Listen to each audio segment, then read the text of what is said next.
Yandecarudio, boa tarde. Sejam bem-vindos ao nosso encontro Floresta de Saberes. Agradecemos muito pela presença de todos.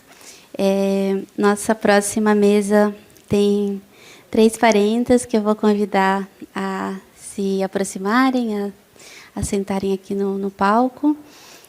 São elas: Gerá Guarani, Rutian Pataxó e Márcia Mura. Uma salva de palmas, por favor.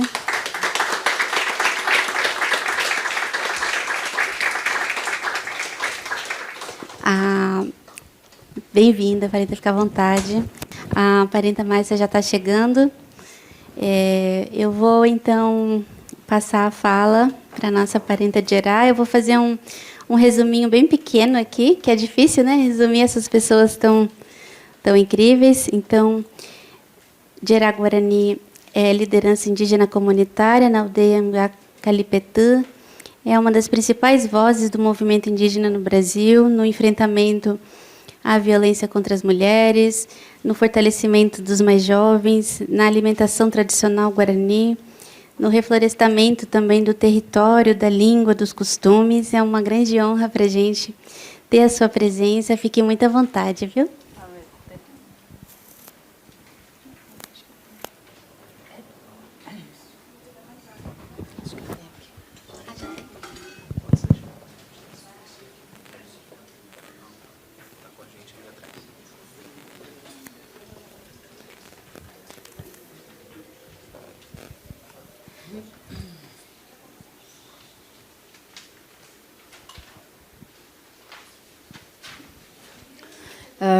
Yandecarudio, Pamim, boa tarde a todos, a todas, a todes. Como estou aprendendo a falar para os Juruá, para os não-guarani. Primeiro, Raveté pelo espaço, pelo convite. Raveté por estar aqui com vocês e ver parente Coelho falando, contando, conscientizando, ensinando. E isso acontece de uma para outra entre nós. E o que a gente faz, de fato, então, uma das coisas é esse trabalho, né, na consciência e no saber real, né, de que a gente vive num país muito cheio de preconceito e que tem muito Juruá, muito Guarani, não Guarani, que desconhece completamente a questão do povo indígena, dos povos indígenas aqui no nosso país. Independentemente do tema, dos pontos que somos chamados para falar, é sempre importante, porque a gente então vive, né? A gente fica repetitivo, mas é o que a gente tem, né? Até o momento de que precisamos fazer esse trabalho, né? Como hoje o Juruá, o não Guarani, que foi me buscar na aldeia, muito gentil, assim, uma boa pessoa. Só que falava, né? A pessoa aqui no bairro me falou que para cá tinha muitas tribos. É assim que fala de vocês? E aí eu vim brincando com ele, conversando e falando, e ele falando, confirmando isso, né? Eu quero muito voltar um dia aqui na aldeia, porque meu filho não sabe, eu não sei, a gente não sabe de nada. E aí eu falei para ele... a gente está ensinando o tempo inteiro que não pode falar tribo, mas eu já fiquei conversando com um policial, e o policial, uma das perguntas feitas para mim era, tipo, qual que é a sua facção mesmo? Que é uma situação um pouco mais aguda, né, como o Juruá fala, numa linguagem dele, assim. E aí, então, é importante esses encontros, porque a principal situação para mim, gerar aqui, antes de falar de liderança feminina, ou de liderança comunitária, o que é isso, ou como que eu penso isso, como eu entendo isso, antes disso tudo, os povos indígenas, independentemente também de qualquer tema, tem que falar que esses povos tradicionais, os povos que respeitam a natureza, que vivem com a natureza, que topam viver com a terra, com a lama quando chove, uns bichos e tá tudo bem. São os povos indígenas, são os povos tradicionais e muitas comunidades também de matrizes africanas, né? Então a gente precisa falar que esses povos é o que está defendendo a natureza, que está sumindo, que está desaparecendo, e que às vezes a gente até dá umas risadas, porque às vezes não tem que fazer mesmo, é tão surreal, como o Juruá fala, né? Mas como as parentes, né, que vêm de um lugar lindo, assim, que tem tanta vida, tanta cultura, tanta diversidade, tanto bicho assim que está em extinção e que de repente o avião nem conseguia o avião não conseguiu subir no horário que tinha que subir porque tinha muita fumaça de queimada. E eu particularmente já passei por essa experiência, então a gente realmente está num momento muito difícil. E que, como anteontem, numa outra palestra, eu falei também, quando as Juruá estavam muito emocionadas, algumas assustadas, porque o tema falado era uma situação meio complicada mesmo, mas eu falei para todo mundo, a gente precisa cuidar da natureza, se conscientizar pela questão ambiental do nosso planeta, porque senão a gente não vai mais ouvir nada disso, a gente não vai mais ver essas pessoas, porque a gente fazemos parte desse mundo. E aí, então, eu fico dando algumas dicas, não porque eu sou Tchediarã, eu sou alguém de espiritualidade avançada, evoluída. Imagina, eu não faço parte de nenhuma vírgula disso. Muito pouquinho que eu sei, né? Mas eu fico dando dicas, assim, a gente precisa, por exemplo, fazer o que é possível fazer, como, por exemplo, seguir a questão da educação tradicional guarani, que não é necessário comer carne todo dia, não precisa. Se a gente diminuir a quantidade de carne diária que é consumida no planeta, a gente já ajudaria bastante. Se a gente conseguisse comer menos soja, né, que tem uma galera muito iludida, assim, contraditório demais. Todo mundo tem suas contradições, eu também. Mas tem muita gente que é muito contraditório, né? Se coloca numa posição de ser contraditório, às vezes inconscientemente. Como fala, eu não vou mais comer boi, porque o gado é um número muito excessivo no território dos Guarani Kaiowá. Então, eu vou parar de comer carne, vou comer soja. Daí começa a comer soja, hambúrguer de soja, bife de soja. Sem, às vezes, ir um pouco além, estudar um pouco mais para saber que a soja também é a mesma coisa. E que também é uma outra situação como o gado que está invadindo o território dos nossos parentes no Acre, no Amazonas, né? E que é um berço muito humanitariamente necessário se manter em pé, que está sendo destruído, né?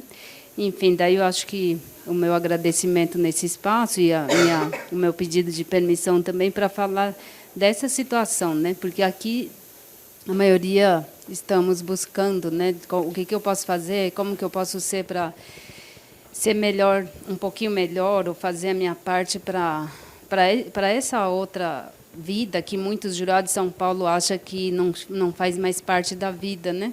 Mas toda a questão material, o que se come também na cidade vem da natureza, o que se bebe, a água é da natureza. Então, realmente é uma preocupação mundial, deve ser de todo mundo, né? Então, tá aí, eu já fiz minha propaganda aí de como que a gente pode comer melhor e colaborar um pouquinho e assim envelhecer devagar, mais devagar, e não ficar doente tantas vezes, ou não adoecer.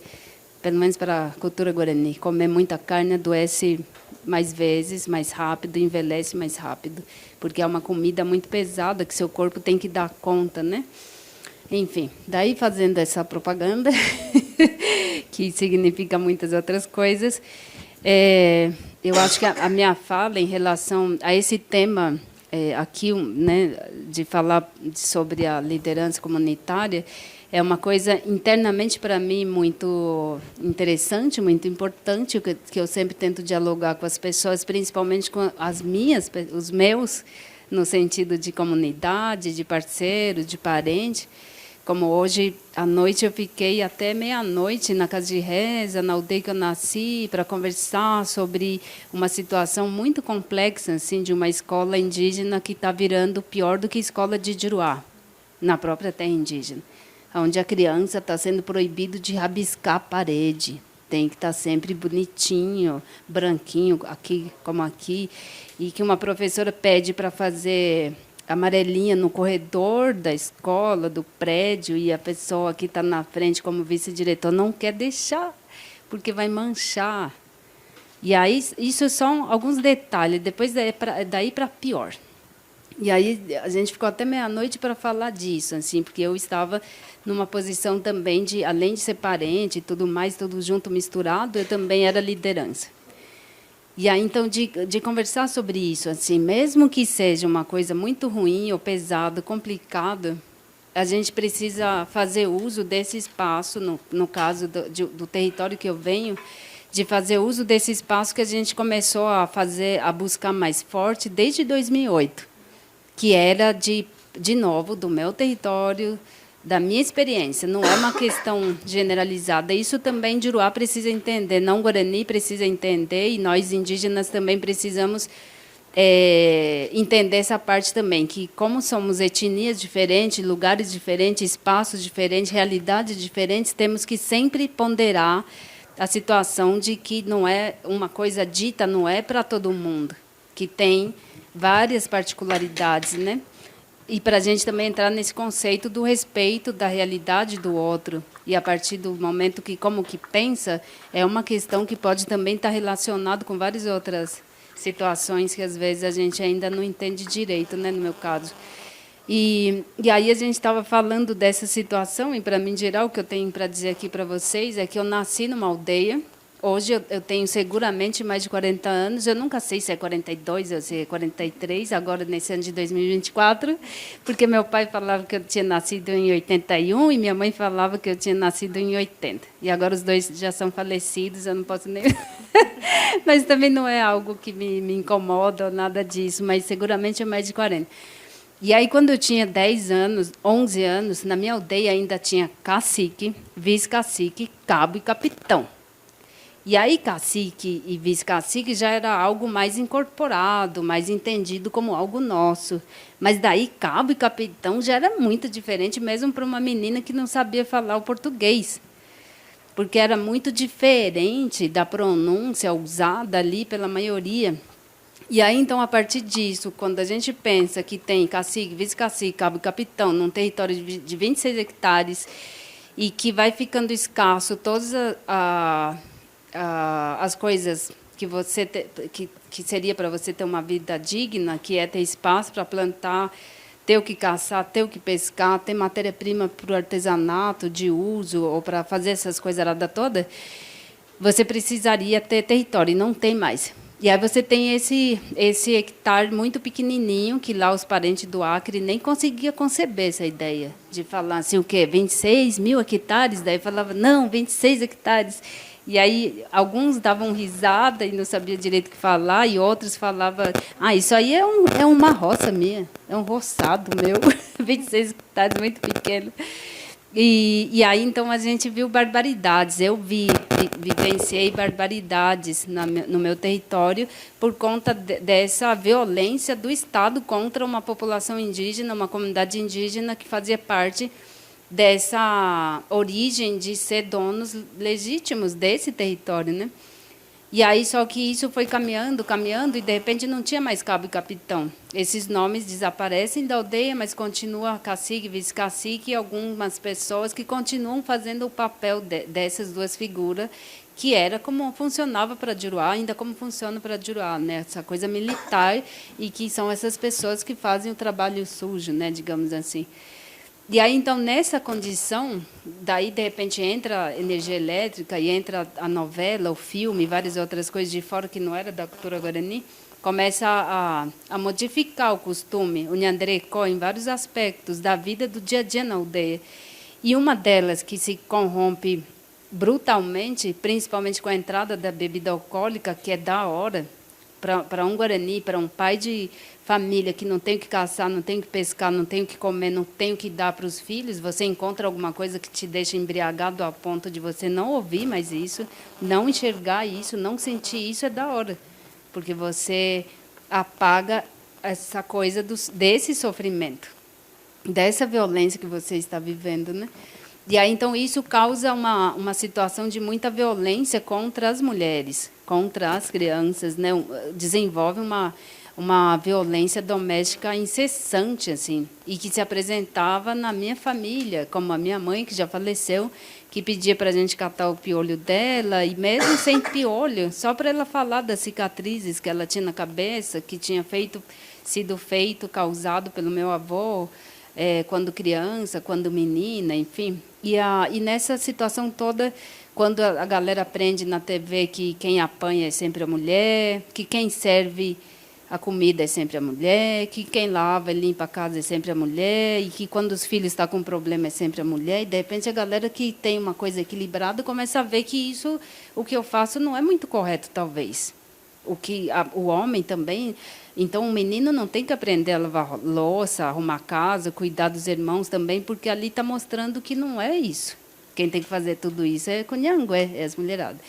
Enfim, daí, resumindo essa partezinha, o que acontece é que a gente tem anos e anos, um tempo muito grande de uma situação muito violenta mesmo, silenciada, sendo vivida num silêncio total, assim. E aí, então, em 2008, a gente inicia essa ideia de como seria a nossa vida se a gente ficasse sem cacique. E aí, a primeira coisa é você fazer a galera levantar os cabelos, assim, né? Porque você está falando para uma geração que tem esse costume há muito tempo. E aí, então, os mais velhos entram em crise num primeiro momento. E a gente viveu muitas coisas legais, assim, a gente sofreu até uma tentativa de golpe do Estado na aldeia, assim, foi uma coisa muito interessante, assim.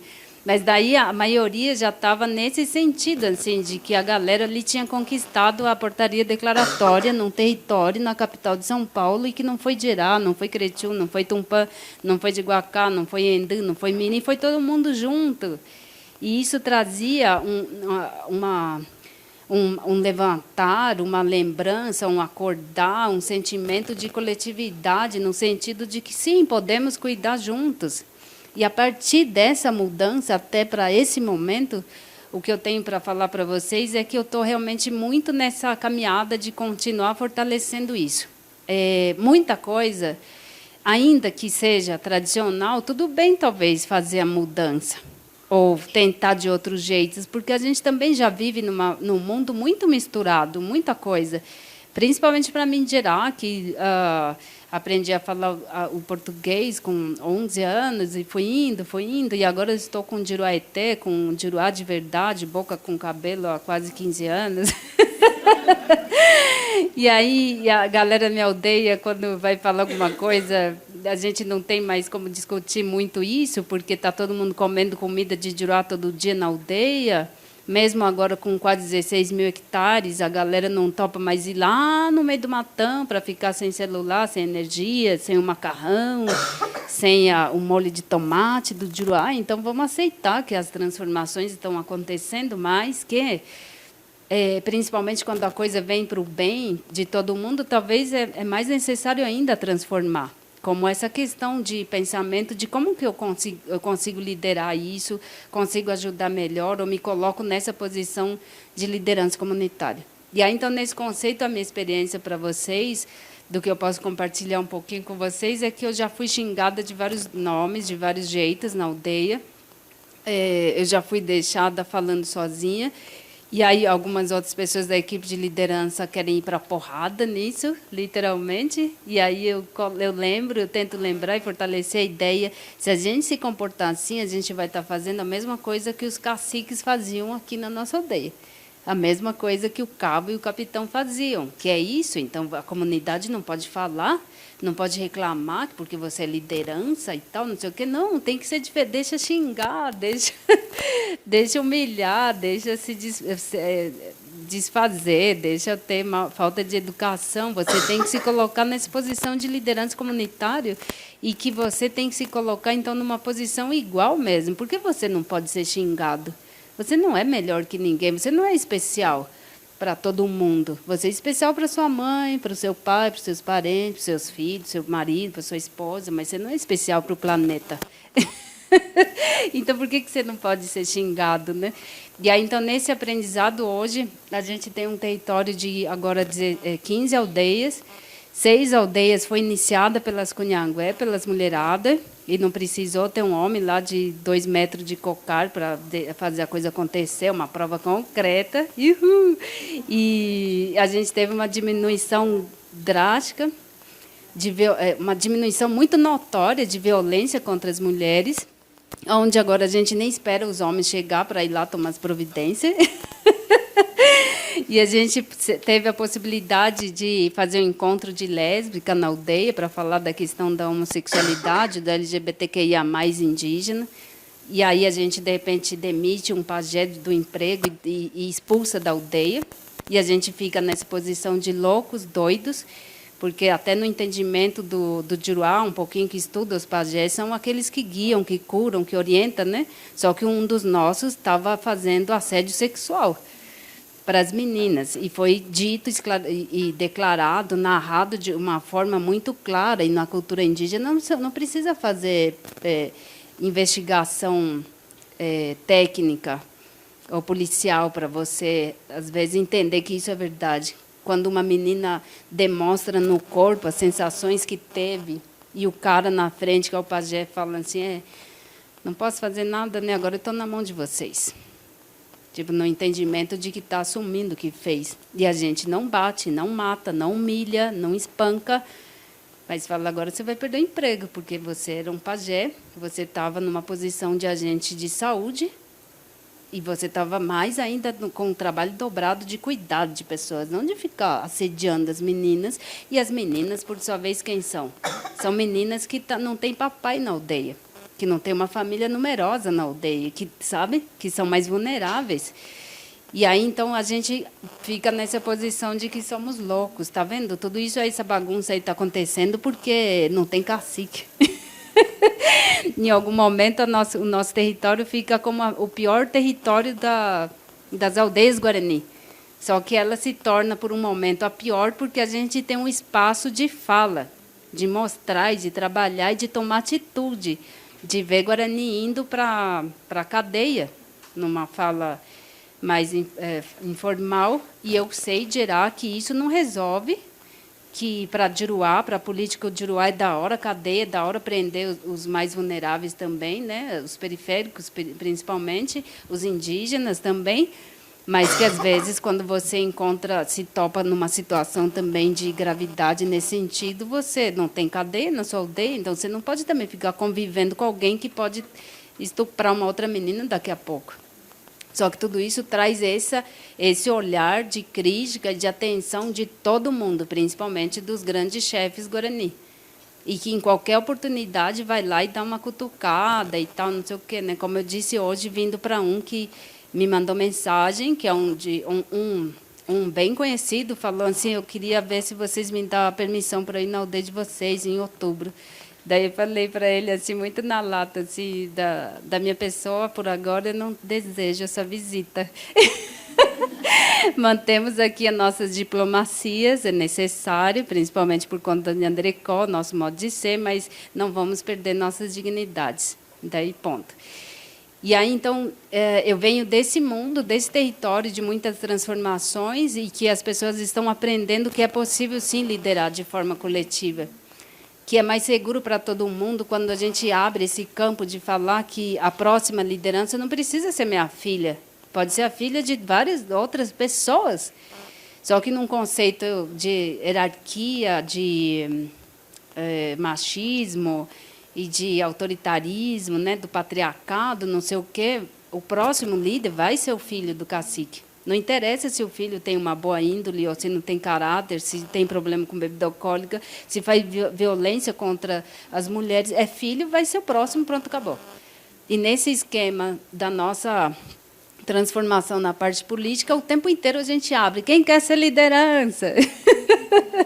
Está tudo sempre aberto, assim, porque as pessoas têm que ter essa liberdade e todo mundo é capaz, sim, de aprender as coisas. E a gente levanta essa bandeira muito forte, assim, de falar que muitos líderes, pelo menos, de novo, não é generalizado, é do meu território, da minha experiência com o meu povo, assim, de que às vezes os Guarani nem sabem explicar o que significa, mas aprende a falar palavras difíceis, como apenas Constituição Federal de 1988, essa simples frase para um povo que tem ainda pessoas que na aldeia, que não fala a língua dos Juruá. Nossa Senhora, essa pessoa é muito inteligente, aprendeu a falar até inglês, mas daí faz o uso abusivo dessa posição, assim. E aí leva a galera a pensar que se ficar sem essa pessoa não vai ter mais nada. E que nada mais vai acontecer. Essa pessoa que vai nos guiar, nos orienta, nos protege, não sei o quê. Enfim, então eu estou nessa vida de cada vez mais dizer que talvez, de fato, a gente tem que estudar essa história, né? Porque ainda tem gente que afirma, não, isso é Nhandrecó. Esse modelo aqui é Nhandrecó, o nosso modo de ser. Só que daí fica muito contraditório e, às vezes, sem chance de alongar mais, quando fala, mas o cacique, vice-cacique é nosso sempre, então o cabo e o capitão também era. Era, de fato, isso. Nhanderueté, Nhandetietê, né, as nossas divindades, ensinou, então, a galera a amarrar pessoas no pau e dar chicotadas, como eu ouvia falar e depois algumas vezes vi também, enfim. Mas daí não é para Juruá também ficar assustado, né? Porque Juruá está matando todo dia. Os não indígenas matam os seus próximos todos os dias, mata homossexuais, mata criança, de fome, de violência, tem estupro rolando nesse momento adoidado na cidade. Então, não estamos falando aqui de uma situação, nossa senhora, os indígenas são assim selvagens. Não, eu estou chamando os Juruá para serem selvagens. Sejam selvajonas, selvajões. Não no sentido pejorativo, porque a civilização está matando todo mundo. E aí, então, os indígenas também têm as suas realidades hoje, cada um na sua etnia, na sua realidade territorial, e cometem coisas, não porque a gente, então, antes do Juruá éramos angelicais, certamente já éramos humanos, sempre fomos humanos também, de culturas diferentes. Mas, enfim, nada se compara à questão, não dá para igualar as culturas indígenas, os povos tradicionais, com uma cultura que é altamente civilizada e que faz isso tudo que faz, que está acontecendo nessa era, nesse século de pessoas que vai sobrevoando com o avião e joga uma bomba tipo numa creche. E aí de pessoas que têm religião, de pessoas que têm essa ideia de civilização. E aí, então, tem essas ponderações também para fazer. Como, né? Enfim, daí eu acho que as parentes aqui têm muita coisa para ensinar também. Daí eu estou aqui nesse espaço para não falar, assim, não fazer uma fala contra os caciques. Mas para alguns eu faço mesmo, não vou mentir.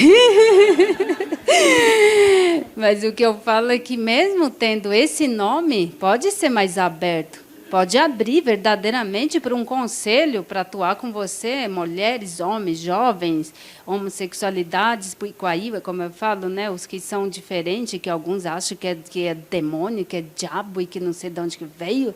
Não, são humanos também. E a gente tem uma cultura muito pacífica mesmo, de aprender a lidar com várias coisas. E aí, para esse tema, por exemplo, que é super complicado, que quando era só homem, ninguém podia falar, mas que agora a gente fala abertamente. Na aldeia, levaram até uma santa, que era uma periquita linda, de pano, assim, uma vulva. E os homens ficaram lá olhando para a periquita, assim, para falar disso. Assim, e a gente lá falava, assim, na língua guarani, para a gente se referir às nossas coisinhas, a gente fala tchembaé, é meu. Nembaé é seu. Quando é criança, embaé é o seuzinho. Então, se é nosso, a gente faz o que quiser com o que é nosso. A gente só não pode fazer o que a gente quer com o do outro. Só quando é permitido. Enfim, daí, então, venho desse território que está aconteceu essa mudança e que está muito bom assim. Mas que, como ontem, tem pessoas sempre remando ao contrário também, né? Porque somos humanos e temos ainda muita ganância, pensamento só no nariz mesmo, de você não conseguir enxergar além do seu nariz, então você vai se topando com essas pessoas, mas de um modo geral está da hora o território Tenondé, nesse sentido de que, mesmo que ainda tenha o nome de cacique ou cacica, no meio das 15 aldeias agora já fica constrangido de se apresentar como tal, daí já fala, eu sou liderança, fica com vergonha. E a minha filhinha, o ano passado, de 5 anos, chorou muito quando meus irmãos ficou zoando ela. Assim, sua mãe é cacica. E ela falou, eles te chamaram de cacica. E ela ficou muito ofendida e eu fiquei tão feliz. Falei, nossa, a mudança está acontecendo mesmo. E que está trazendo tantas coisas boas, melhores para todo mundo. E que é isso, mesmo quando vai xingar, tem espaço para falar. Mesmo quando vai falar coisas pesadas contra você, que é liderança, tem espaço para falar. É o seu espaço. Pode falar, gente, pode conversar, pode escutar, enfim. Mas era isso. Havete.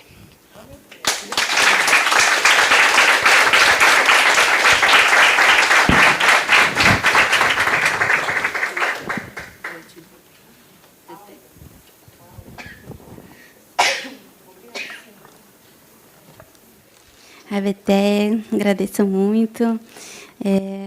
Nossa próxima... A gente vai abrir para o debate ao final das falas, então eu vou encaminhar a fala para a parenta Márcia Moura. Vou ler brevemente aqui a sua biografia, mas ela irá contar mais e melhor do que ninguém, né?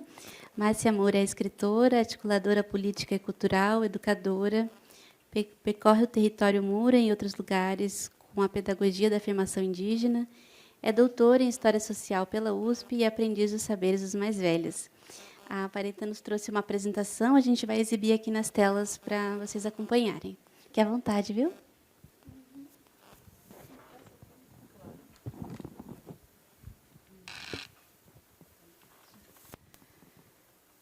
O acatarrepé. Primeiramente, eu quero dizer nemeguere para as parentas que me convidaram para estar aqui, né, conversando com vocês. Sair um pouquinho daquela fumaça, daquelas queimadas, daquela seca, daqueles roçados que estão morrendo lá no meu território. E vim aqui conversar um pouco com vocês, mas já vou voltar amanhã de novo para lá, né? Tem muita luta para fazer. E dizer assim que eu estou muito feliz de estar aqui com vocês. E assim, eu fiquei tão feliz que eu comprei até um vestido novo para vir aqui. Ó. Eu vou ter reparo. Aí, porque, né? Eu estou aqui percorrendo por essa USP. Desde 2004, comecei a vir para São Paulo para participar de algum encontro, alguma coisa, né? Porque eu participava de um centro de pesquisa lá na Uni, e aí o sonho de consumo de todo mundo daquele centro de pesquisa era estudar na USP, fazer mestrado na USP, doutorado, porque os nossos professores todos faziam doutorado aqui na USP, né?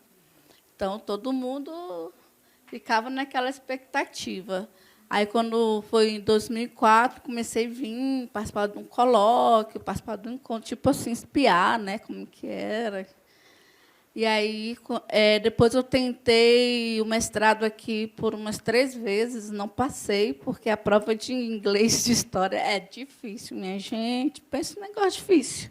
Para quem já é tradutor profissional de inglês. Eu tenho umas palavras que nem existem mais no dicionário, na prova de inglês de história. Então, não consegui passar nas 3 tentativas. E daí, mas o tempo que eu fiquei tentando, né, eu entrei num núcleo de pesquisa de história oral com o professor José Carlos Sebomei, e tem um grupo de pesquisadores que são assim muito acolhedores, né? Tem suas diferenças, porque sempre existe assim os conflitos interétnicos, né? A gente sabe disso. Nenhum lugar é paz e amor, e isso faz parte, como disse a parenta aqui, né? E aí eu aprendi a fazer um projeto, então já saí pronta com um projeto de mestrado, né? E aí um amigo me mostrou um edital da UFAM, que é a Universidade Federal do Amazonas, que era na minha cara aquele projeto, né? E tanto que era a minha cara que o meu projeto, que eu já tinha construído quando estava aqui, ficou em primeiro lugar lá no programa de Sociedade e Cultura na Amazônia. E a minha decisão de ir para lá foi porque a minha avó tinha falecido e eu não estava conseguindo ficar em casa, porque tudo me lembrava ela. Eu ia sentar na mesa e, na hora de comer a jatora assada, que era o peixe que ela mais gostava, eu começava a chorar. Enfim, não estava mais conseguindo ficar ali. E Manaus era uma cidade que ela tinha me contado que era uma cidade que ela queria ter conhecido quando ela era jovem, mas ela não foi com o pai dela porque ela não quis deixar a mãe dela só. Então, eu tomei a decisão de ir fazer o mestrado lá para me sentir mais perto da minha avó. E aí, quando eu fui almoçar lá no restaurante de lá, o tempero da galinha frita lá, com bastante pimenta do reino, era o tempero da minha avó. Eu falei, tomara que eu passe nessa prova, porque, pelo menos, o tempero é igual ao da minha avó. E ir para a UFAM foi me reencontrar como uma pessoa da Amazônia, foi me reencontrar como uma pessoa indígena, e foi eu perceber que a minha avó, embora nunca tivesse dito para mim que era indígena, tinha me criado como indígena, tinha me ensinado a ver o mundo como indígena, tinha me ensinado a me relacionar com o ambiente inteiro com uma perspectiva indígena, né? Então, quem me trouxe isso de volta foi poder estar num lugar que ela quis ir, não foi, e que fez eu perceber o que eu era, eu era minha avó indígena, né? E aí, depois foi quando veio a minha dissertação de mestrado, que foi com 4 mulheres, que era minha avó, que eu tinha entrevistado, e mesmo depois que ela faleceu, eu tinha a narrativa dela gravada, e ela fez parte do meu trabalho, tanto do mestrado quanto do doutorado.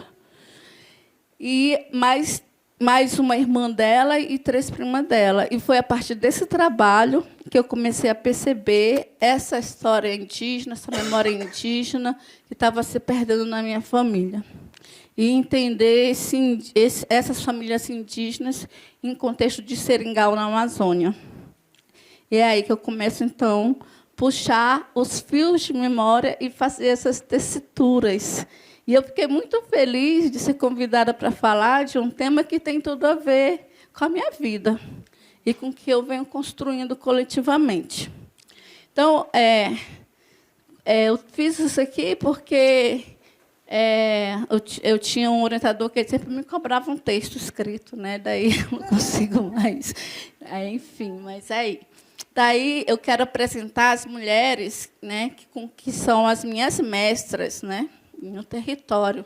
Daí a Lurdinha, que é a minha prima, né, digo que ela é minha pajé, porque quando eu estava trabalhando na escola, lá na comunidade, que é dentro de um contexto ribeirinho, né, embora ali seja um contexto, seja território indígena, Mura e de outros parentes que foram retirados do seu contexto de território indígena por conta dos seringais que foram construídos em cima desses territórios e que, a partir daí, resultou nas comunidades ribeirinhas. Enfim, são várias camadas. A gente precisaria aqui de vários encontros para a gente ir entendendo cada camada dessa aí, né, de sobreposições de memórias e de territórios.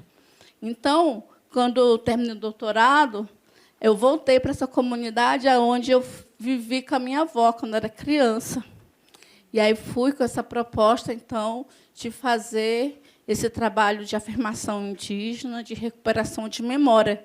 E hoje eu não consigo fazer mais outra coisa, né, junto com o coletivo Mura e com a articulação de indígenas mulheres em diferentes contextos, do Rondônia e do Amazonas, que é um trabalho de recuperação, né, de memórias, de corpos, de espíritos, territórios, né, indígenas.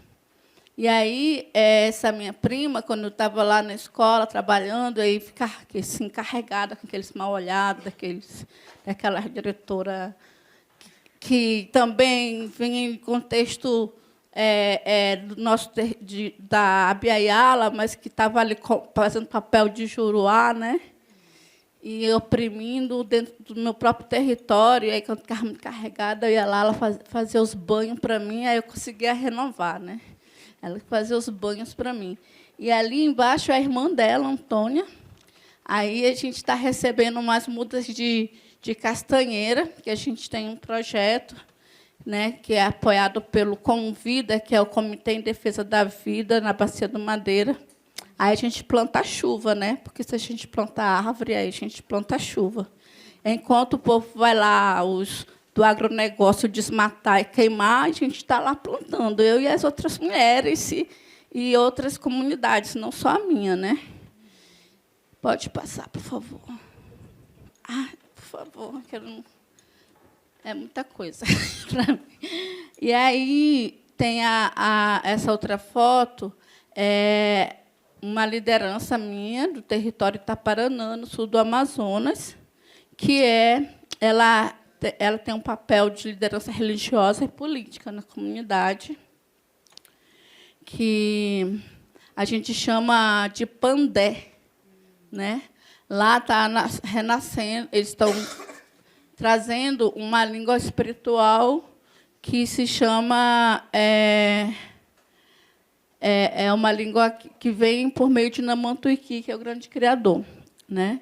Então, ela é minha liderança espiritual e a gente luta junto pela demarcação do território Itaparanã, no sul do Amazonas, que, nesses últimos 5, 6 anos, teve uma devastação muito grande.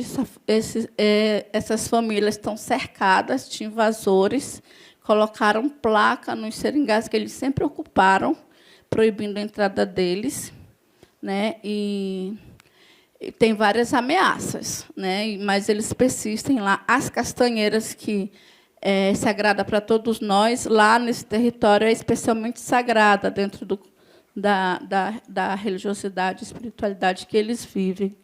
E eles veem as castanheiras caindo porque os invasores vão, desmatam e queimam no toco delas para elas caírem, castanheiras enormes, né?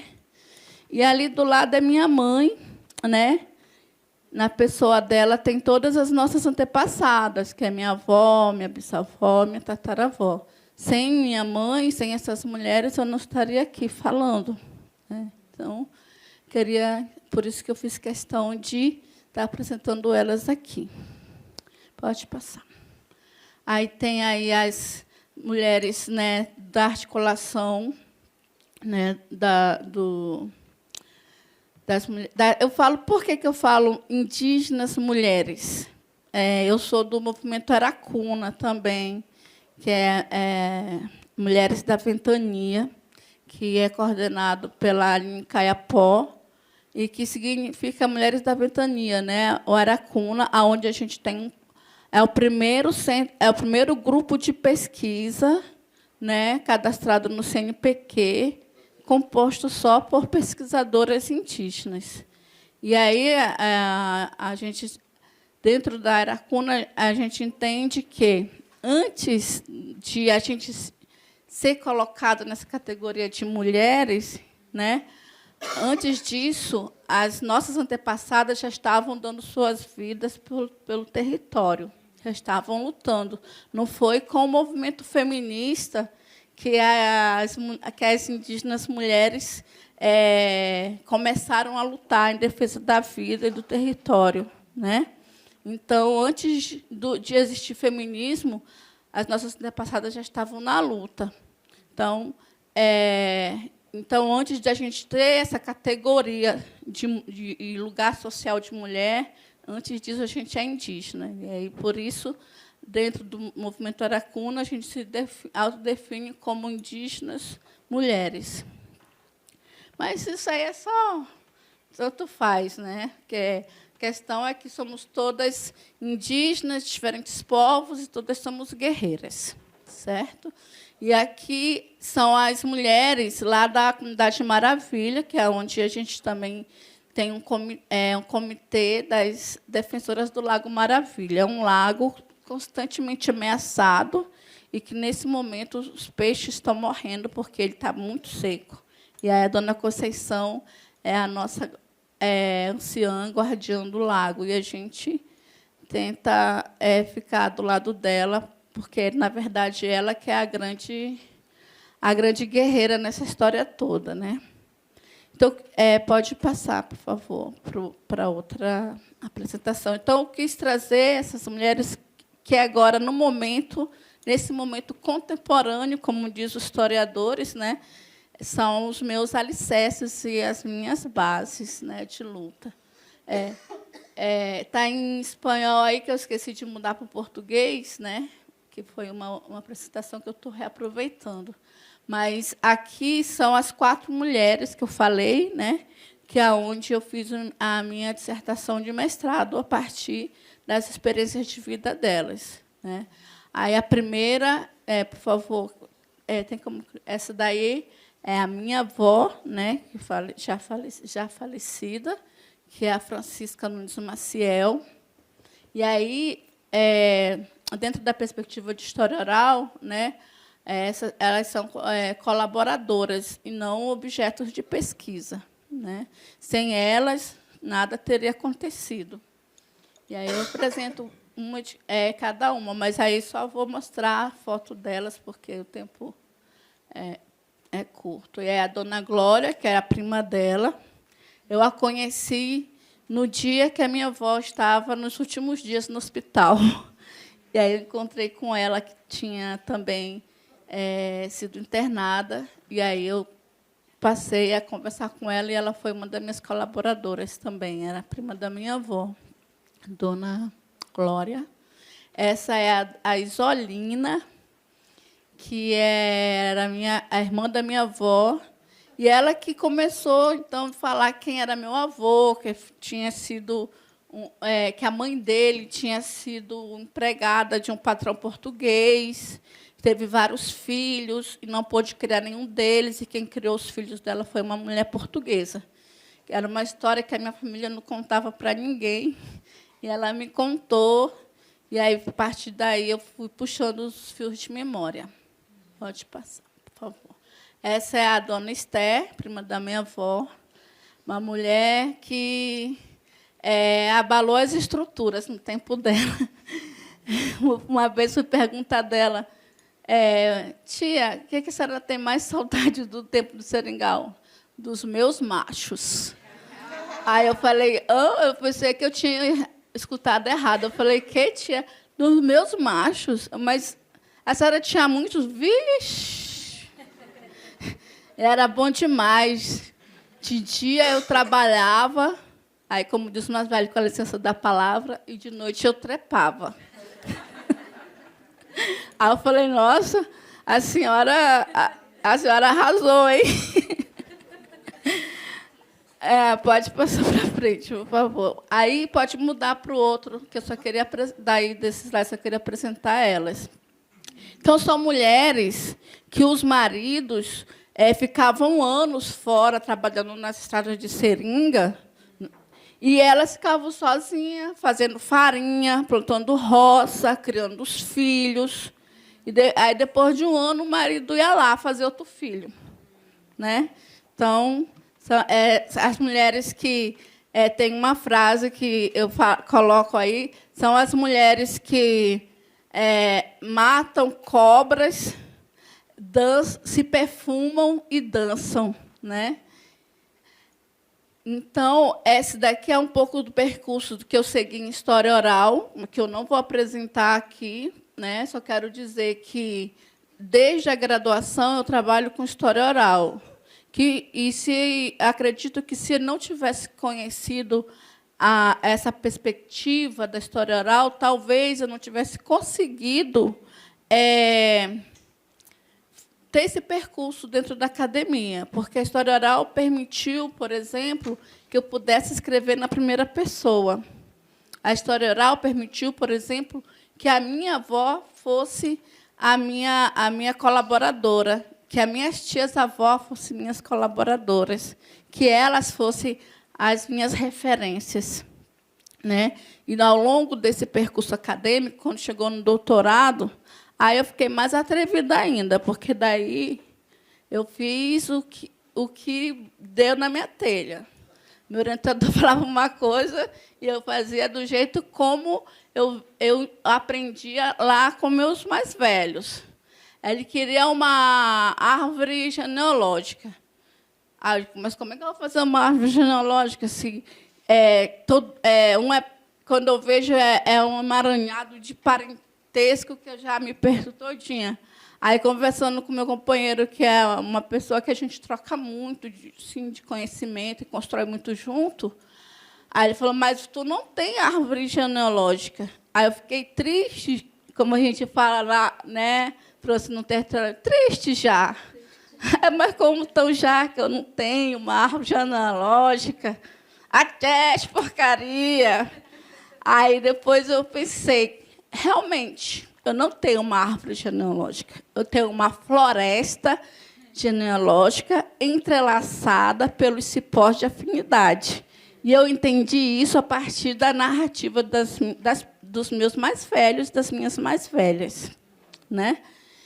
Então, os problemas que meu orientador me colocava, eu resolvia com meus mais velhos e minhas mais velhas, e trazia como epistemologia para o meu trabalho, a minha tese de doutorado.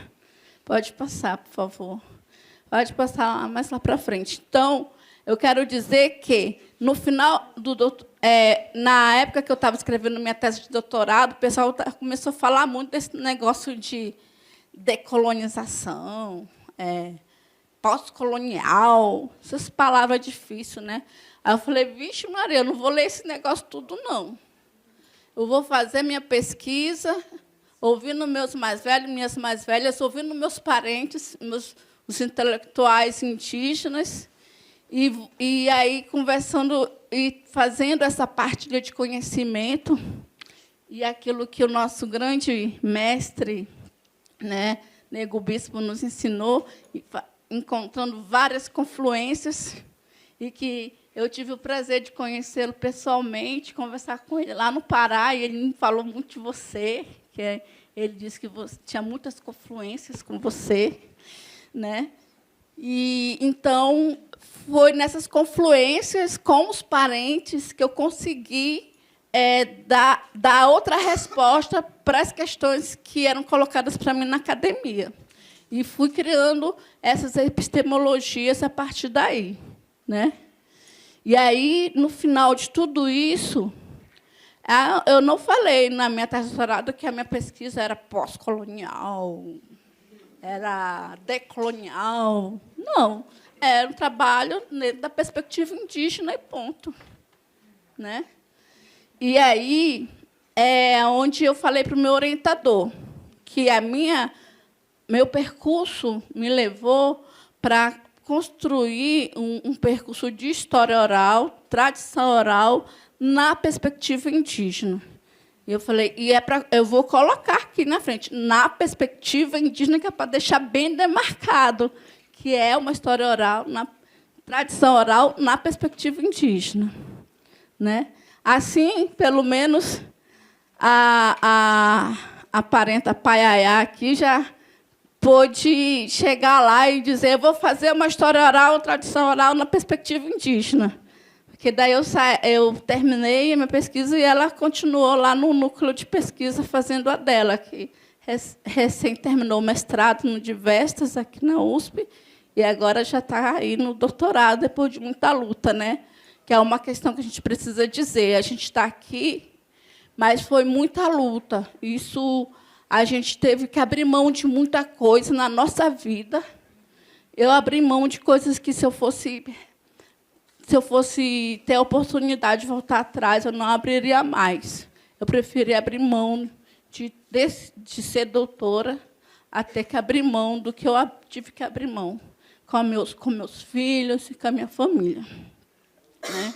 Então, custa muito caro para a gente. Muito caro a gente estar nessa academia. Não é nem um pouquinho fácil, não. muitas vezes eu quis desistir. Eu não desisti porque eu sabia que a minha tese de doutorado, assim como a minha dissertação, não era um trabalho meu, não era uma coisa minha, mas era coletivo, né? E assim, por mais que para muitas pessoas pode achar estranho, mas assim, quando eu estava escrevendo minha dissertação, eu quis desistir, porque comecei a pensar, eu estou expondo, né, a minha família, estou expondo a minha avó, estou expondo meus tios. E eu entrava em crise de choro, não queria escrever, não conseguia escrever. Passava a madrugada, ligava para casa, falava para o meu companheiro que queria voltar para casa. Ele dizia, não, você não quis ir para lá, agora você tem que terminar. E aí, um dia, numa madrugada, eu senti a presença do meu tio aqui do lado e da minha avó aqui do lado, cada um segurando de um lado e dizendo que era para mim continuar. E, a partir desse dia, eu consegui terminar a minha dissertação.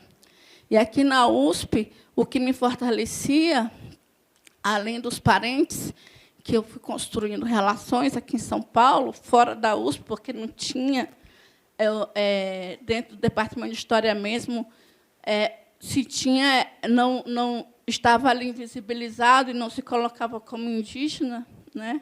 Porque, no departamento de História, eles falam que eu fui a primeira indígena, né, a ter uma banca indígena, porque eu convidei Kazangatu e toda a parentada para ir para lá, para a banca. Eles foram com maracá, foram pintados. Letícia Paia estava lá, a Ali estava lá também, a Ali Guarani. Né? E foi assim, uma demarcação de território também na USP. Mas assim, eu não aceito essa questão de dizer que eu fui a primeira do Departamento de História, porque eu tenho certeza absoluta que outras pessoas indígenas passaram pelo Departamento de História e foram invisibilizadas. Agora, eles não tinham como me ignorar, porque eu fiz muito barulho mesmo.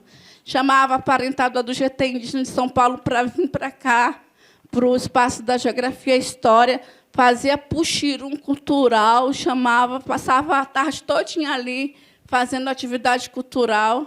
Uma vez eu levei um documento no Departamento de História para dizer, não foi para pedir autorização para a gente fazer atividade lá, não. Fui comunicar que nós íamos fazer atividade lá.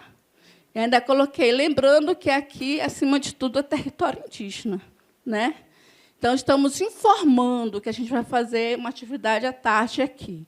Aí, o coordenador do Departamento de História foi lá no centro de pesquisa onde eu ficava e perguntou quem que eu era e tal. Aí falou assim, só vou te pedir uma coisa, não toque em tambor, porque senão vai atrapalhar as aulas e os professores vão querer me matar. Aí eu falei, eu não sei se você ouviu lá no documento que é uma ocupação, é uma intervenção, então não posso lhe garantir nada. Não teve tambor, mas veio um parente Mapuche com um instrumento tradicional dele, musical, que, quando ele tocou, estrondou a universidade inteira. Aí eu falei, bom, mas a gente não tocou tambor, né? Vamos lá, vamos para frente aqui. Então, as epistemologias indígenas, né, que aonde eu trouxe o marico, que é esse aqui, que quem faz são os parentes, né, lá do território, que não é do meu povo, do Vale do Guaporé, e lá do território também Rio Branco. São as anciãs que tecem de fio de tucum, né, do povo Uajuru e do povo Macurape. E eu ganhei de presente um primeiro marico, e aí eu comecei uma conversa com o Ailton Krenak, na época, eu estava conhecendo ele pela primeira vez pessoalmente. Aí eu falei para ele, né, que estava buscando tecer os fios de memória indígena da minha família e levar isso para a minha tese de doutorado. E ele falou para mim assim, olha, não esqueça que a memória indígena é ancestral, você precisa puxar esses fios. E aí daí veio, então, o título da minha tese, que é Tecendo Memórias Indígenas, né? E aí, essa questão do tecer, né? Da tessitura. A gente, cada artefato cultural nosso que nós tecemos é passado de geração para geração. Isso é conhecimento. E não precisa estar num papel escrito, mas é importante que a gente que está na academia leve esse conhecimento como um conhecimento que é ciência e que não é objeto de pesquisa e que está no mesmo patamar ou até mais do conhecimento da academia, né? Então, foi quando eu trouxe, a partir do Marico, essa epistemologia do tecer, né? Do tecer os fios de memória. E, como a gente vê os tecidos indígenas, né? Esse aqui é andino, ele é artesanal, né? Ele é feito por uma artesã indígena, tem uma história. E as intelectuais andinas, elas vêm pensando muito a questão da escrita e da história e da memória a partir desse tecer dos tecidos, né, andinos. Assim também eu pensei nessa questão da escrita a partir do tecer marico, né? Então, eu trouxe aqui, né, a nossa escrita, antes de ser para o papel, ela se dá a partir dessas tessituras, dessas mulheres que são sabedoras, que estão no território, e que a gente traz junto com a gente, e que a gente também faz parte delas, né? Tecer um artefato cultural, uma pulseira, um tecido, um marico, né? A escrita, né? Tecida, gravada, né? Essa aqui foi Paiaiá que me deu de presente. Isso aqui é escrita, isso também é uma forma de tecer, né? Que tem uma marca, aqui tem um pertencimento, né? Cultural. Então, era isso que eu tinha para falar para vocês. Né? Meguera. Muito obrigada.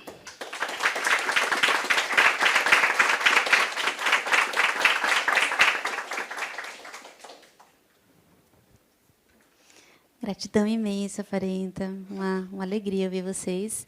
E agora eu passo também para a Parenta Rutian. Eu vou apresentá-la aqui, peço licença. Rutian Pataxó, é indígena do povo Pataxó da aldeia Coroa Vermelha, Santa Cruz, Cabralha, extremo sul da Bahia. É graduada em Economia pela UFBA, com especialização em Direitos Humanos também pela UFBA, mestranda em Estudos Étnicos e Africanos, ouvidora adjunta da Defensoria Pública da Bahia, conselheira indígena no Conselho Estadual para a Sustentabilidade dos Povos e Comunidades Tradicionais, conselheira indígena na Comissão Interestadual de Educação Ambiental do Estado da Bahia, coordenadora executiva na Associação Nacional de Ação Indigenista, coordenadora do projeto Filhas da Ancestralidade, coordenadora geral do Núcleo de Estudantes Indígenas. Vocês veem que é uma grande honra, né, com essa agenda, ela está aqui conosco. Muito obrigada, Parenta, bem-vinda. Boa tarde a todas e a todos. É uma honra, agradeço o convite também de estar aqui. Eu dividi um pouco a minha fala sobre, né, a minha atuação, né, na Universidade Federal da Bahia e toda a sua história de cotas de 20 anos, que entrelaça muito com a minha história por meus 17 anos na UFBA. Mas a minha história, e a história das cotas na UFBA começou bem antes, né? E aí eu tenho uma honra de ter as duas aqui, Anari e Arissana, são as primeiras estudantes indígenas da UFBA que entraram pelo sistema de cotas na UFBA em 2005, as pioneiras, né, na universidade. E, como uma boa aprendiz do meu povo, a gente sempre referencia aquele que vem antes da gente. Tudo que foi construído antes da gente, e toda a minha história também perpassa pelo que aconteceu antes. Quando a Anari e a Arissana passou na universidade, elas também abriram um espaço que a gente pudesse sonhar também, de também adentrar a universidade, porque ali era possível. né? E as meninas sofreram muito, né? Porque, na verdade, Salvador é uma cidade altamente racista, apesar de ser uma cidade muito negra. E estar naquele lugar é sentir o racismo muito na pele, né? Então, assim, a gente começa a sentir o racismo quando a gente sai das nossas aldeias e vê que o mundo cá fora ele é muito perverso. E a gente está muito sem saber lidar com isso. A gente não é preparada a lidar com isso. Quando eu entrei na UFBA, eu tinha 17 anos, as meninas não tinham se formado ainda. E aí eu inicio também uma continuação do que as meninas estavam fazendo também. A gente estava em um momento do sistema de cotas na universidade que a universidade não queria nos aceitar como pertencente àquele espaço. Era como assim, índio é questão com a FUNAI. Se a gente fosse pedir qualquer bolsa, participar de qualquer edital, era uma grande humilhação só porque a gente era indígena. Então, a gente começou daquele ponto, e nós éramos em 10, no máximo, ali. E a gente fazia muito barulho do que os outros 400 que está hoje, viu? Exatamente por quê? Porque a gente veio, né, na verdade, de uma construção muito coletiva. Eu brinco e falo que, às vezes, a juventude atual do TikTok acaba não reconhecendo um pouco o que foi construído anteriormente, né? O que foi construído pelos nossos ancestrais, as pessoas que vieram antes, e acha que está inventando a roda, e isso acaba, de uma certa forma, não dando uma continuidade na luta. Então, a minha história, minha atuação na Universidade Federal da Bahia tem muito a ver com a atuação também do que a gente construiu das políticas públicas afirmativas dentro da UFBA, e foi com um grande enfrentamento. Foi mostrando para a universidade a nossa presença lá. Que talvez, se a gente nunca tivesse entrado na UFBA, a UFBA talvez nunca seria uma referência em políticas afirmativas para povos indígenas hoje. Então, foi nesse enfrentamento de enfrentar e também de mostrar o problema, mas mostrar a solução também. A gente era de uma geração que a gente estudava os editais, estudava os manuais da UFBA, e a gente sabia de cor cada artigo de todo o regulamento da UFBA, de graduação e pós-graduação, a gente tinha tudo. A gente ficava finais de semana estudando, porque a gente precisava vencer aquele discurso, mas também com conhecimento. A gente nunca foi para uma reunião com a reitoria no achismo. A gente ia para a reunião com a reitoria, ponto por ponto, e colocando ali sobre o nosso direito de estudante de graduação, que a gente não podia, que a isonomia do direito não podia ser feita se não fosse reconhecida a nossa diferença.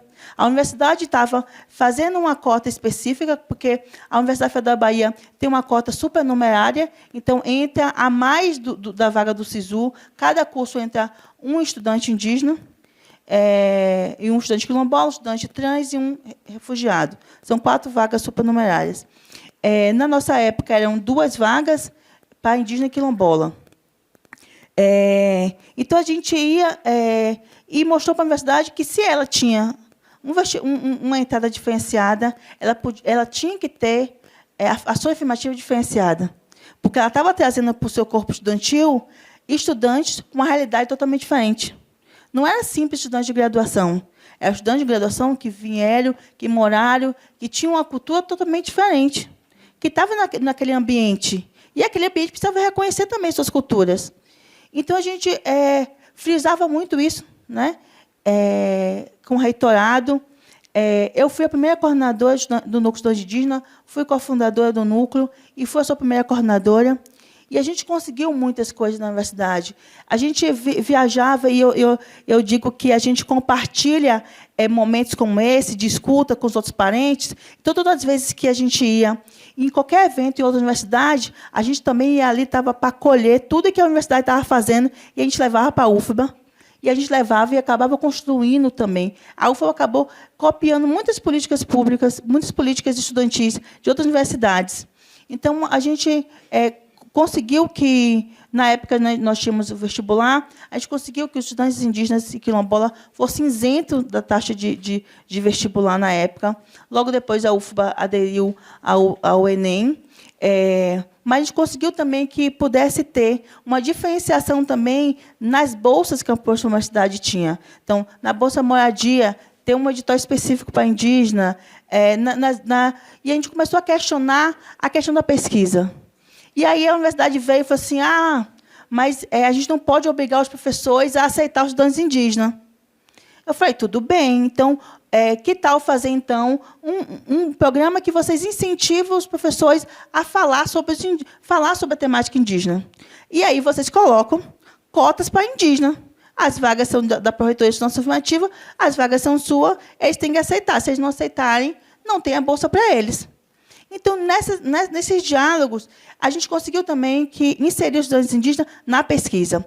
A gente entende e a gente sabe que esse mundo acadêmico é um mundo acadêmico de altos coeficientes, né? Que o estudante ele precisa ter nota muito alta, porque valoriza a eficiência acadêmica.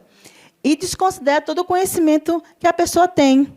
Não tem como sanar, em 4 anos da universidade, todo o déficit educacional da escola pública, que vem da escola pública, de escolas rurais, de escolas indígenas, não tem como. A gente chega na universidade em desigual. É desigual.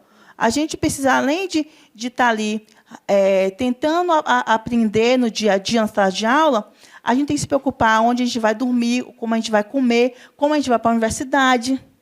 Infelizmente, não nascemos herdeiros. A gente precisa o quê? Ficar ali se preocupando em pagar aluguel. A gente mesmo, acho que a gente mudou umas 10 vezes, né, Sana? Cada vez a gente mudava, porque a gente não conseguia pagar aluguel, ia para mais barata, aí a gente ia para outra, e morava um tanto de gente junto.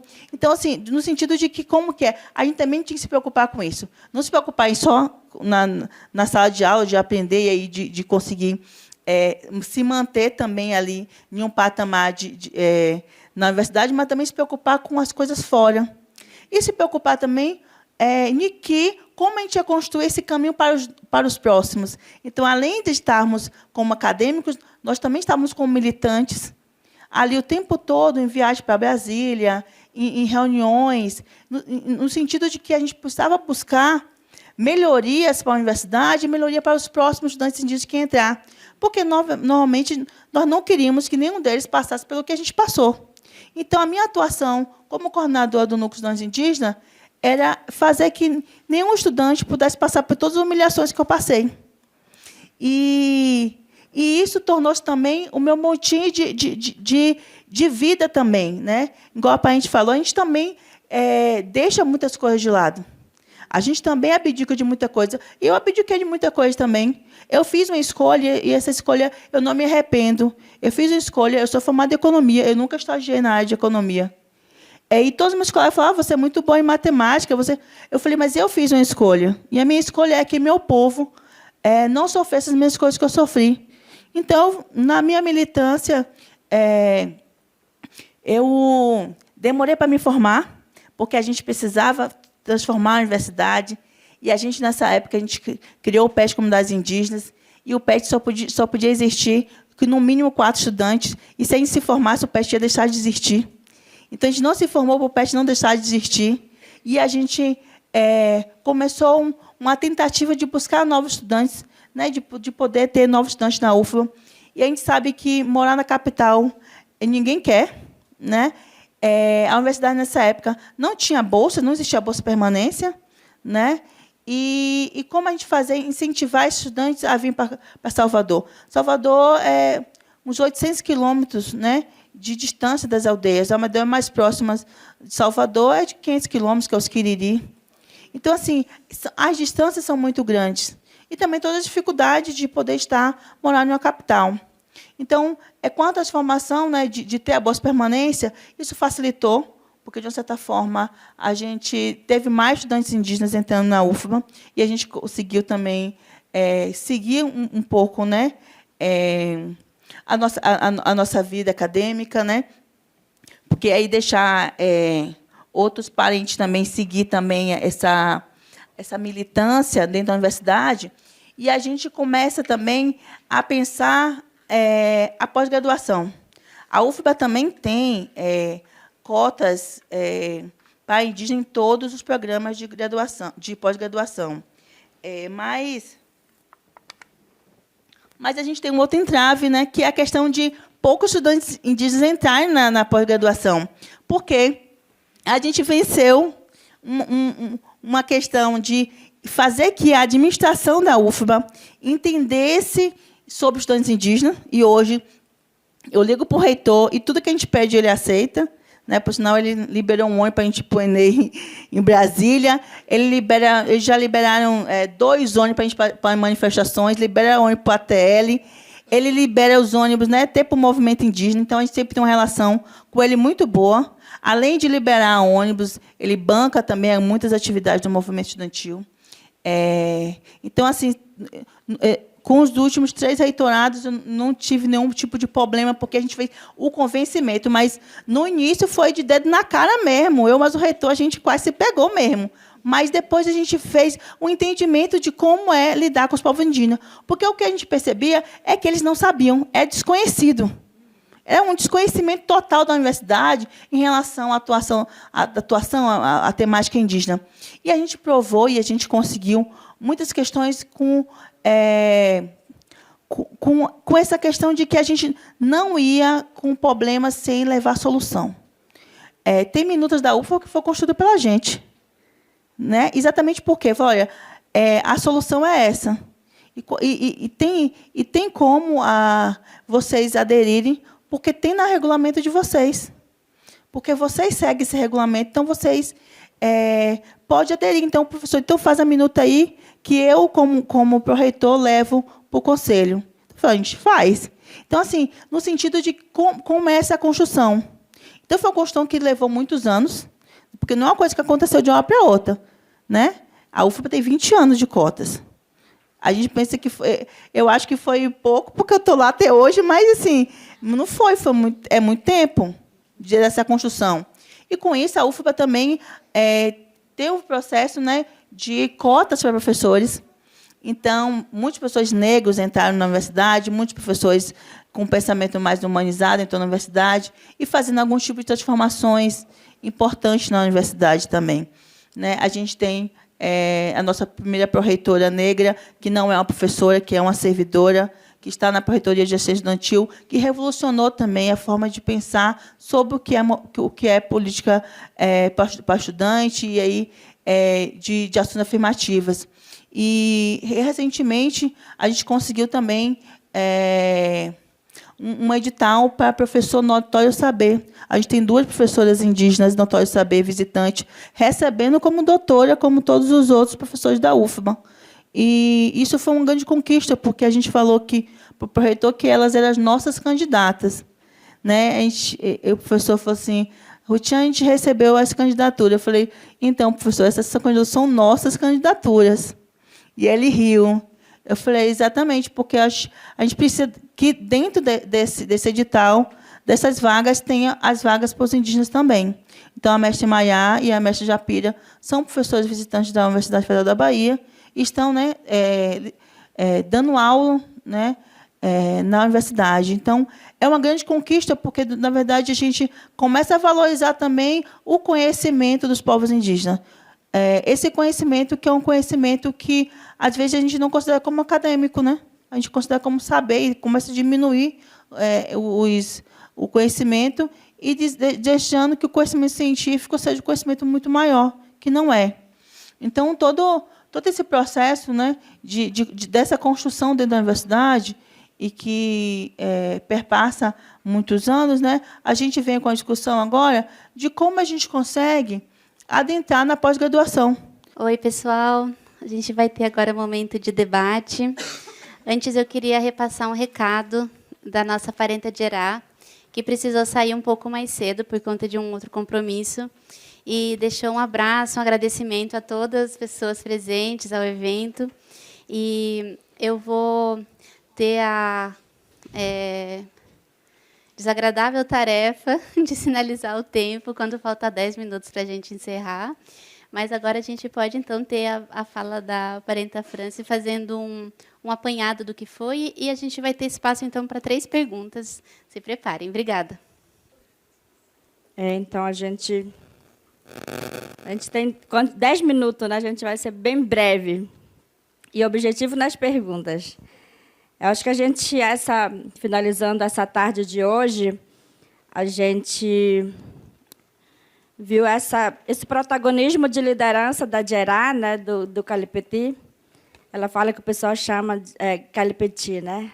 Mas é Kalipeti, eu acho. E ela trouxe essa liderança de uma mulher, né, que está aí como... Ela bem falou que tem todo o processo, né, de nomes que foram mudando, né? Capitão, cabo. O que mais que ela falou de nomes? Vice-cacique, cacique, capitão, né? Que são nomes muito fortes, que não condiz o que a gente se chama e se autodetermina dentro de um território. E ela traz essa problematização mesmo do que as comunidades sofrem, né? Eu sempre faço esse questionamento de você estar dentro ou então você está fora do seu território. Que muitos dos parentes estão nesse processo de retomada, né? Então, acho que isso é a parte mais dolorosa de um povo, é a parte mais difícil das famílias, assim, de estar nesse processo de resistência, tentando recuperar o que é deles por direito. Imagine, né? Aqui na cidade isso já é uma realidade, né? Vocês têm o Rio Tietê, mas vocês não vão lá dar aquele mergulho, refrescar nesse calorzão. Deve ter os peixes, mas muito contaminados, que estão tentando sobreviver naquele rio, que já é o rio morto, entre aspas, para os povos que dependem do rio e do rio para tomar banho e se refrescar, né? Então, imagine o quão é difícil você não ter uma terra para adentrar e pegar o seu sustento na mata. Como é difícil, né? Aqui vocês saem e vão direto para o mercado. Mas e alguém que depende daquele território para viver, para se sentir bem, para viver bem, para comer bem, dormir bem, acordar bem. Precisamos daquele território, porque aquele território tem significado, tem narrativas, o nosso umbigo está centrado aí. Então, acho que a Gerá traz traz essa experiência e vivência de uma terra indígena pequena, né? E a Parenta Maravilhosa traz aqui essa questão da oralidade, da presença, das bibliotecas vivas, dos livros que falam, a importância da escuta, a importância de voltar para casa, de se sentir bem em casa, onde você respira, onde você sente aquele abraço de parentíssimos, né? Acolhimento. Você volta para sua casa, você está na sua casa, você está nos braços daquela floresta, né? Então, ela traz esse depoimento do que a gente faz. Todos nós aqui, pesquisadores na Índia, a gente tem o lugar de pesquisa. A gente tem nossos interlocutores. Então, você acaba tendo essa grande responsabilidade de falar de forma correta. Porque o que você está levando é um conhecimento de um povo, de um território, de um bioma.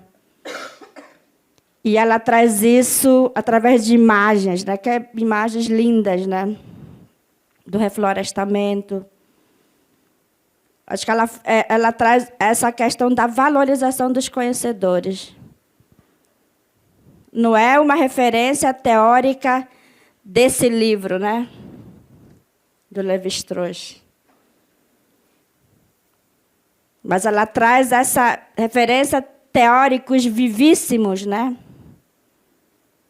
Que vão falar de toda a narrativa, de toda a vivência, experiência. Pela manhã a gente ouviu essas mulheres que são pescadoras, né? Que vão para a roça, carregam mandioca, vão pescar para os seus filhos, porque o marido está aí na Assembleia do Movimento Indígena, falando para garantir os direitos, e sem nenhuma diária. e volta para casa, muitas das vezes, com apenas roupas, né? Sem nenhum cafezinho. Então, esse fortalecimento, esse protagonismo das mulheres, né, que estão nos territórios.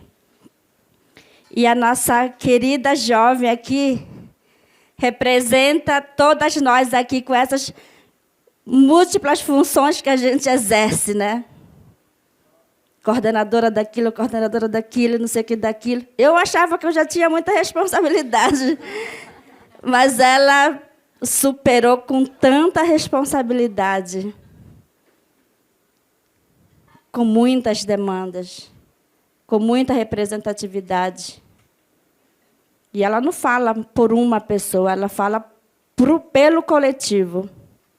Quanta responsabilidade, quanta luta. Uma mulher jovem. E ela se inspira em quem? A Arissana, a Nari. Ela está dando continuidade e é uma prova viva do que a gente já vem fazendo, né? Os nossos avós lutaram e hoje a gente está aqui. E hoje a gente está vendo essa geração das meninas que começaram e ela está dando continuidade nisso, né? Essa conexão, né? Essa importância dessas trajetórias de rede, essas redes de territórios para territórios, falando sobre o mesmo objetivo, o mesmo sonho, que é a luta, né? Pela garantia dos direitos, com direito à universidade, com direito a ter uma bolsa assistência, porque quem sabe o que já passou sabe o quão é difícil, né, passar por esses caminhos. E, às vezes, por ser tão difícil e doloroso, a gente não quer que o nosso parente passe por esse mesmo sofrimento que a gente já passou. A gente quer algo muito mais melhor por essa juventude, que tem um psicológico frágil, né? A gente já tem um psicológico avançado, né? A gente chora, limpa a lágrima, mas continua. Mas eles não. Eles já são, em questão de luta, nessa fragilidade ainda, né? Então, acho que essa tarde a gente viu essa presença na universidade, nos desafios, as conquistas. Hoje tivemos 3 doutoras aqui, né? De vários saberes. Então, e com isso a gente abre para 3 perguntas agora. E a gente começa. Quem é o corajoso para fazer a pergunta? Aí a gente vai fazer um bloquinho, tá? Então, se tiver outra questão, já pode fazer na sequência. Boa tarde a todas as pessoas. Meu nome é Vitor.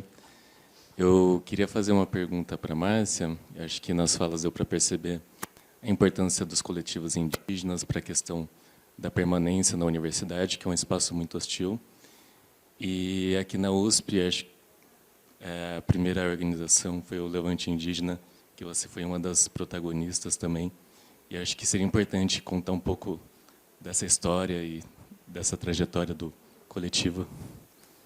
Obrigado. Acho que sim, aí a gente... Acho que é bom fazer pergunta e respondendo. Isso. Eu não sei se tem mais alguém. De toda forma, amanhã cedo a gente continua, então, se vier uma nova questão que possa ser trazida também, a gente vai ter esse momento. E passar a palavra para a Farida. Tá, devido ao tempo, vou falar bem rapidinho, tá? Assim, ela estava contando aqui sobre todo o processo de luta, né, para a conquista de direitos. A gente tem aqui também um processo de luta, né, muito antes da criação do Levante Indígena, já estava aqui. A gente estava aqui com a presença da parenta Cristina Itacoá, né, que já estava aqui, outros antes dela já estavam aqui, né, os parentes do Guarani, outros parentes aqui, lutando por alguma política educacional, né, da USP. E aí, quando eu venho para cá, para o doutorado em História Social, né, que eu vim muito antes, tentei mestrado, não consegui, enfim, vivi uns 3 anos vindo e voltando para o meu território como aluna clandestina da USP. Era assim que eu me sentia, né? Uma aluna clandestina, porque para comer no bandejão eu tinha que pegar. Naquela época não tinha a roleta, né? Então eu entrava com meus colegas e eles dividiam a comida comigo do bandejão. Naquele tempo era possível fazer isso, hoje não é mais, né? E apesar de muita luta, né? E a gente tinha eu lá no departamento de história fazendo, chamando os parentes do GT indígena muito antes, né? Em 2014, meus filhos que vieram para cá morar comigo também, porque indígena não anda sozinho, né? Eu não ia ficar aqui, meus filhos lá já eram grandes, mas precisavam da presença de uma mãe, né? Porque eram jovens, e a gente sabe que jovem na cidade só tem coisa que chama para coisas ruins, e a gente precisa estar por perto para dar um direcionamento, e eles vieram para cá comigo. E também fazem parte dessa história de luta aqui, dentro dessa universidade, né, por políticas afirmativas indígenas.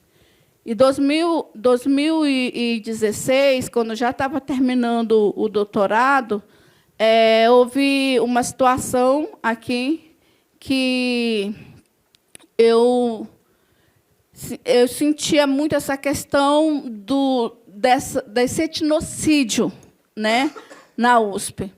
E tinha outras pessoas que estavam na letras, né, trazendo as narrativas indígenas também para serem consideradas no curso de letras, que não eram consideradas. Tinha outras parentas lá no outro departamento de geociência, trazendo discussão sobre a questão indígena. Aí vem Letícia, e vem outros parentes que não são da USP, alunos da USP. A Letícia não era aluna da USP ainda, e lutou muito para poder entrar aqui, né? E aí foi quando eu, no momento que eu estava mais me sentindo só aqui, né? Então eu resolvi fazer assim um chamado dos parentes, chamei os parentes, foi ali naquela praça ali do restaurante, na Ágora, onde tinha tido uma situação dentro de um acampamento que a gente estava fazendo ali, por conta da violência contra as mulheres aqui dentro do CRUSP, que não sei se ainda continua sendo forte, na minha época era muito forte essa violência.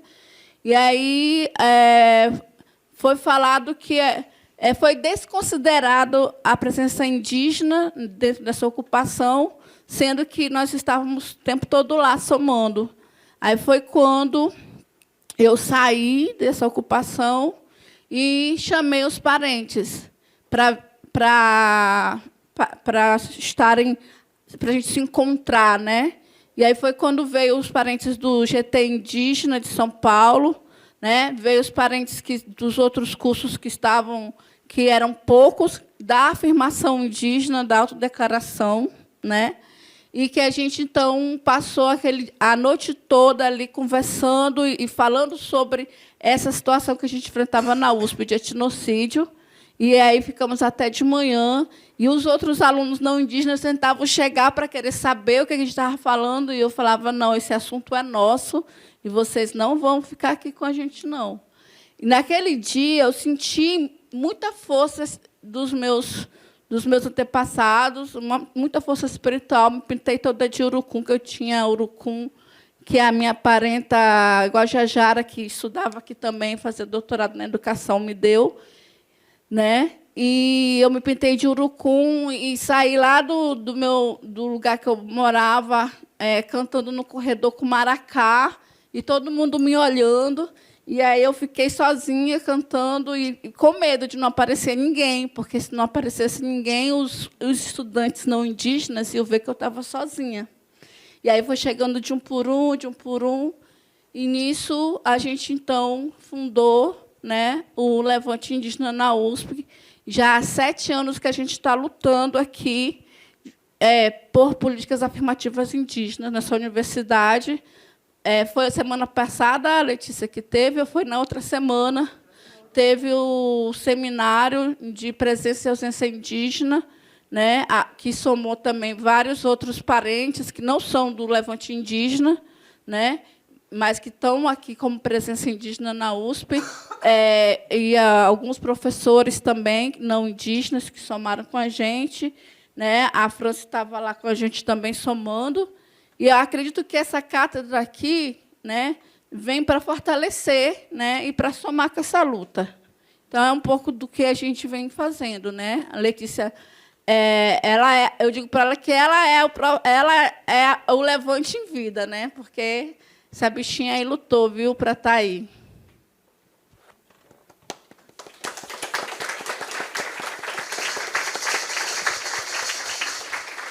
Gente, a Gerard enviou também um agradecimento final, e aí eu vou ler para vocês, então, um trechinho de uma fala dela para ser o encaminhamento final, e passo também para as parentas fazerem a fala final. Essa é a fala, então, de Gerard Guarani. Ela diz: uma das coisas que digo para os mais velhos e para vocês de Uruá, em momentos de encontro, é que seria importante fazer uma antropologia da cultura de vocês. Tirar o Guarani da aldeia para ele ficar na casa de vocês e observar vocês todos os dias. Sentir, refletir, tentar entender, fazer relatórios e, finalmente, produzir uma tese de capa dura bem bonita, com muitas páginas, fotografias, gráficos e referências, para concluir e dizer aos Juruá para se tornarem selvagens, para que se tornem pessoas não civilizadas, pois todas as coisas ruins que estão acontecendo no planeta Terra vêm de pessoas civilizadas.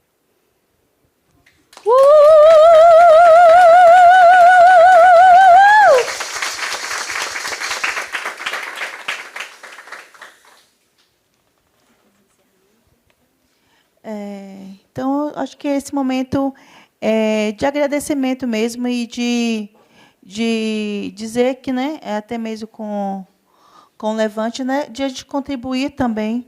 Né, eu acho que não é a cátedra que vai fortalecer a luta de vocês. Acho que foi a luta de vocês que fez a cátedra existir. Acho que talvez sem a presença de vocês aqui, sem esse levante, né, essa luta, acho que talvez esse momento não estaria existindo. Eu acho que essa inquietude, né, da presença, e eu estava até conversando com a Fernanda ali antes, no sentido de como a USP, por ser essa hegemonia do pensamento intelectual brasileiro, de ser um território no Sudeste, no sentido de acreditar, acho que é muito desse egocentrismo de se acreditar que são os melhores, acaba afastando aquele que talvez não queira que seja diferente, né? Afastar o diferente. Eu acho que é exatamente isso, demarcar os territórios, demarcar as presenças nas universidades e nos fortalecermos, né? E aí compartilhar realmente a experiência de uns com os outros.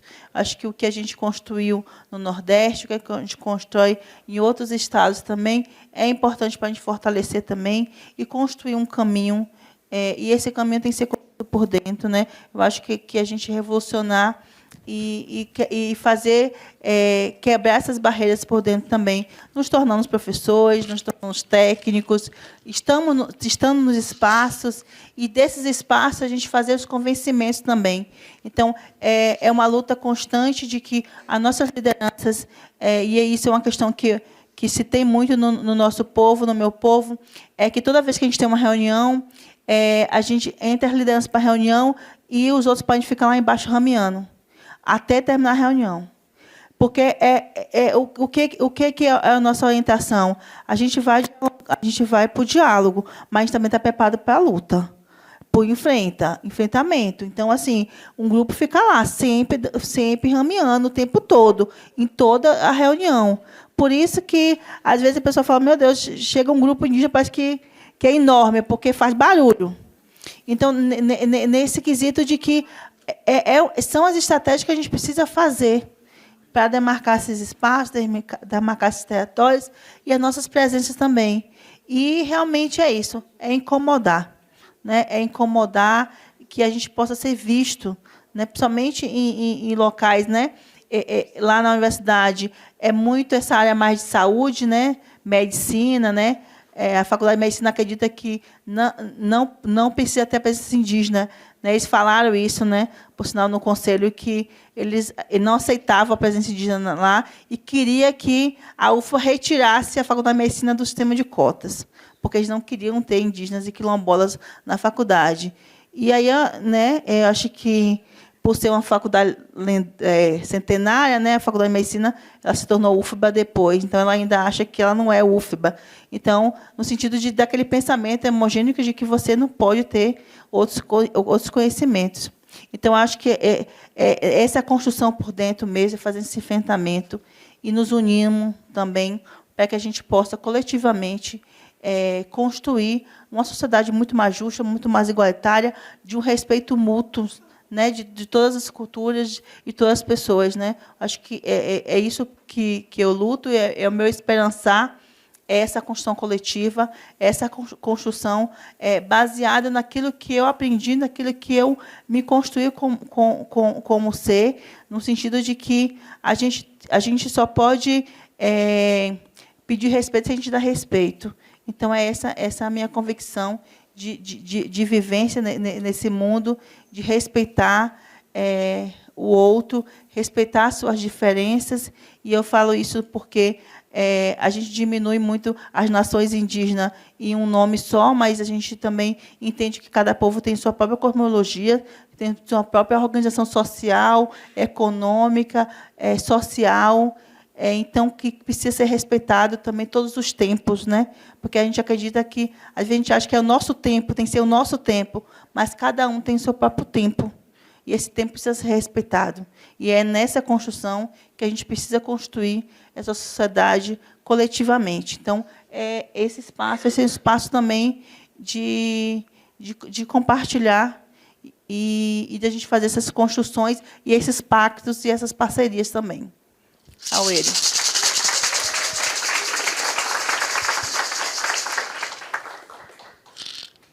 Eu só quero quem se sentir à vontade, né, dos indígenas que estão aqui presentes, pudesse levantar. Quem quiser levantar, para a gente ver quem de indígena que está aqui, por favor.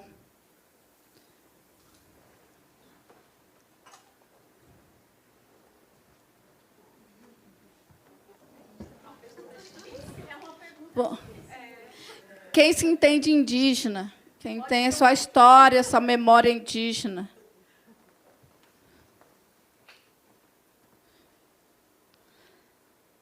Então, gente, viva a presença indígena na USP.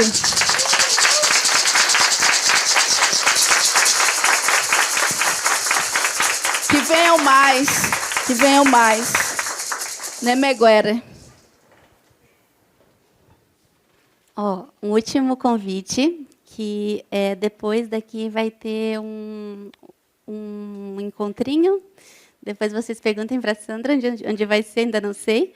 Mas a gente queria muito agradecer novamente pelo espaço, pela presença. Até eu estava lendo, gente, bem brevemente, tem uma entrevista da Rutiã que ela fala das heroínas dela, né, que são as anciãs. E, para nós, no movimento indígena, a Rutiã é uma dessas heroínas. Também queria pedir, né, uma salva de palmas para as duas aqui, porque